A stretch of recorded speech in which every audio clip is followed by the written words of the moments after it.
আমার সহযোদ্ধা সেই শক্তি নিয়ে ফ্লোরে ফিরে আসবে। পাশে থাকার জন্য ধন্যবাদ। আমরা আবার আগুন লাগাবো পর্দায়। তিক্ততা ভুলে সহযোদ্ধা হয়ে ফিরে এলেন জিতু দিতিপ্রিয়া।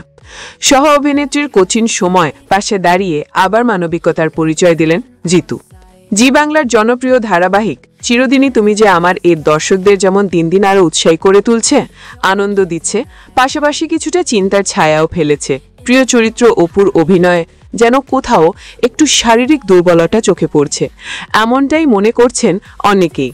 আসলে ধারাবাহিকে মুখ্য চরিত্রে অভিনয় করা দিতিপ্রিয়া রায় সাম্প্রতিক একটি অস্ত্রোপচারের মধ্যে দিয়ে গিয়েছেন। এই খবর নিজেই নিশ্চিত করেছেন অভিনেত্রী, যাতে অনুরাগীরা অহেতুক আতঙ্কিত না হন। দিতিপ্রিয়া জানিয়েছিলেন তার নাকের ভিতরে এখনও চিকিৎসাগত কিছু যন্ত্রাংশ রাখা রয়েছে, ফলে স্বাভাবিকভাবে কথা বলতেও সমস্যা হচ্ছে, এমনকি হাসাও এখন তার পক্ষে কষ্টকর। তবু দর্শকের ভালোবাসা ও দায়িত্ববোধ থেকে তিনি শুটিং চালিয়ে যাচ্ছেন। সত্যি কথা বলতে এই সময় একজন অভিনেত্রীর মানসিক জোর কতটা দৃঢ় হলে এমন পরিস্থিতিতেও ক্যামেরার সামনে দাঁড়ানো সম্ভব তা ভাবলে শ্রদ্ধা জন্মায়। পোস্টে তিনি আরও বলেন, এই কঠিন সময় দর্শকদের পাশে থাকাটাই তার কাছে সবচেয়ে বড় প্রাপ্তি। দর্শকদের কাছে সবচেয়ে ভালো লাগার বিষয় হলো তার এই শারীরিক অসুস্থতার মধ্যেও সহকর্মী জিতু কমলের থেকে যে আন্তরিকতা ও সহানুভূতি তিনি পাচ্ছেন তা চোখে পড়ার মতো। এদিন জিতু কমল নিজে দিতিপ্রিয়ার পোস্ট শেয়ার করে জানান, খুব শীঘ্রই আগের মতোই শক্তি নিয়ে তিনি ফিরে আসবেন। তাদের পরস্পরের এই সমর্থন দেখে দর্শকরাও আশ্বস্ত হচ্ছেন, কারণ কিছুদিন আগেই তাদের মধ্যে কিছু ভুল বোঝাবুঝি থেকে ঝামেলা চরমে উঠেছিল। শোনা গিয়েছিল দিতিপ্রিয়া ধারাবাহিক ছেড়ে দেবেন, জিতুর সঙ্গে অভিনয় করবেন না বলে।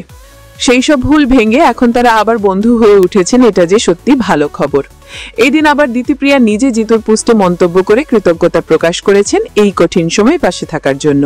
তার লেখাই ছিল একরাশ আন্তরিকতা, যা থেকে স্পষ্ট সম্পর্ক শেষ হয়নি, বরং আরো দৃঢ় হচ্ছে। জিতুর পোস্টে লেখা ছিল, দু একদিনের মধ্যে আমার সহযোদ্ধা লড়ে ফিরে আসবে তার সেই শক্তি নিয়ে, যা দিয়ে এতদিন আপনাদের মনোরঞ্জিত করেছে। উত্তরে দিতিপ্রিয়া বলেছেন, অনেক ধন্যবাদ সহযোদ্ধা, এইভাবে পাশে থাকার জন্য। এই সময় আমরা আবার আগুন লাগিয়ে দেব পর্দায় খুব তাড়াতাড়ি। উল্লেখ্য, দিতিপ্রিয়ার জিতুর ভক্তর সংখ্যা এই মুহূর্তে বাংলার যে কোনো ধারাবাহিকের দর্শক সংখ্যার থেকেও বেশি। এই ঘটনা আবারও প্রমাণ করলো দর্শকের ভালোবাসা কোনো ছোট বিষয় নয়, সেটাই একজন শিল্পীর জন্য সবচেয়ে বড় শক্তি। পারস্পরিক রিক্ততা ভুলিয়ে দর্শকের স্বার্থেই তারা আবার আগের সম্পর্কে ফিরে এসেছে। আর তাতে আশা করা যায় ভবিষ্যতে হয়তো ধারাবাহিকের আরো ভালো ফলাফল হবে টিআরপি তালিকায়। আমরা আপাতত দিতিপ্রিয়ার দ্রুত সুস্থতা কামনা করছি।